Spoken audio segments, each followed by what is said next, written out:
Hello everyone, and welcome to this video where we're going to talk about common sense officiating. This is especially important if you are just starting out as an official, and especially if you're working at the youth recreation level or at the JV level or the intramural level.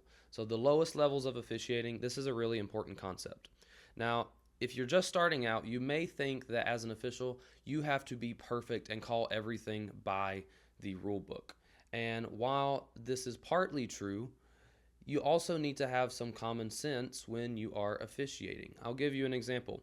If you have little kids, like 4-year-old kids, and they are walking and traveling with the ball, it is impossible to call every single travel like the rule book says. And so we talked about some of these other concepts in our course, the advantage, disadvantage, the possession consequence. You need to think about some of these things in order to have common sense in your games. Because if you are blowing whistles on every single traveling and every single double dribble violation at kids who are just 4, 5, and 6 years old, then nobody is going to be happy. The players might not even know what is going on. The parents definitely won't be happy. The coaches won't be happy. And you and your partners won't be happy. So you need to have some common sense. See the big picture of all of your games and try to make the best decisions that are common sense for the game. I'll give you another example.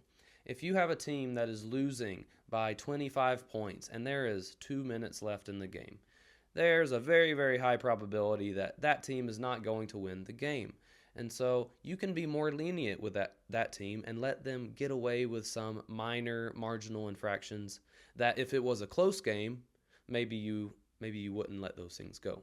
So just have common sense, see the big picture, and use these guidelines to help you make the best decisions for the game. It'll help you out in the long run, and it'll also help out everyone else who is a part of the game at the lowest level. Now, once you go to the highest levels, that's not as much of a thing. There is still the big picture mentality, but especially just have common sense at the lowest levels of basketball.